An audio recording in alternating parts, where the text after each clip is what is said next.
GitHub 有很多非常厉害的开源项目和好用的软件，但很可惜，很多人并不知道它是干嘛的，也不会用。所以本期视频我们就来讲讲什么是 GitHub， 以及作为一个白嫖怪你需要了解的功能。本视频是系列内容的第2篇，如果感兴趣的话，大家可以点个收藏。如果你还不知道怎么访问 GitHub， 可以查看我的上一个视频。本视频的内容较为基础，不太适合有多年开发经验的程序员观看。如果有谬误，请大家理性的讨论或指正。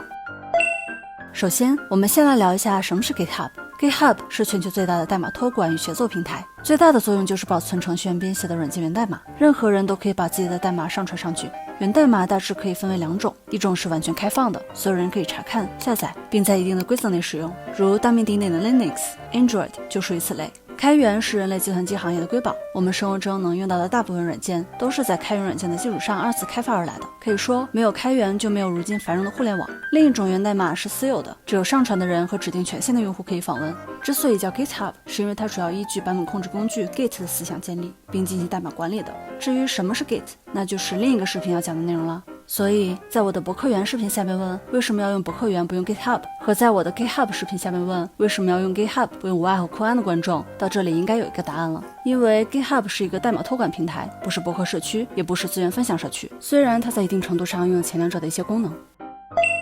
然后我们来看第2个部分，这部分我会分享一些 GitHub 常用功能模块以及它们的作用。当你收到一个 GitHub 项目的地址，并把它打开之后，会看到一个类似下边的界面。界面中最显眼的就是代码库，也就是中间的这个部分，里面存放的是整个项目的源代码。我们可以直接点开查看其中的内容，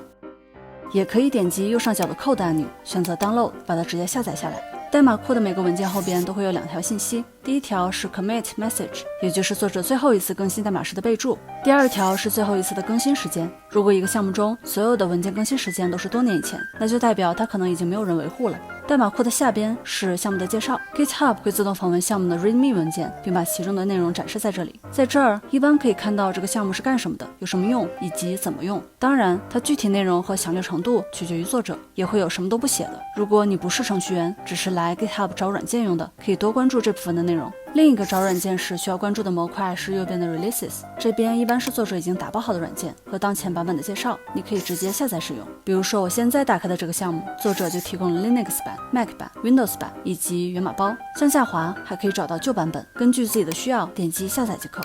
需要注意的是，并不是所有的项目都会有 Releases 提供，在 Releases 上面是 About 模块，这里会显示项目的整体概括，一般情况下会有项目的简介、标签、开源协议、Star 数等重要信息，可以帮你快速了解当前的项目。其中 Star 类似视频网站中的收藏，能反映出项目的热度。如果你对一个项目感兴趣，也可以点击 Star 按钮给作者一个星星，正如你对我的视频感兴趣，也可以给我一个收藏和关注一样。Star 的左边是 Fork 功能，点击它，你可以直接把当前项目的所有代码都拷贝到自己的主页。没错，在 GitHub 上拿走别人的代码就是这么简单，既不需要通知作者，也不需要任何付出。在 Star 和 Fork 的上边是 GitHub 的搜索模块，你可以对当前项目进行搜索，也可以把搜索框中原本的内容删除，直接搜索整个 GitHub 的资源。最后我们再看向页面的左上角，这里还有一个非常重要的功能 Issues， 它的作用是给项目的作者反馈问题。比如说你在使用的时候碰到了 bug， 就可以在这里告知作者，帮助作者对项目进行完善。你也可以在这里查看别人提出的问题，或者加入讨论，帮助其他人解决问题。需要注意的是，任何讨论都请注意素质，尊重他人。好啦，视频到了这里，你已经了解了作为一个白嫖怪需要知道的所有常用功能，可以快乐的畅玩 GitHub 啦。下期视频我将会讲一下，如果你想参与开发开源项目，需要怎么操作。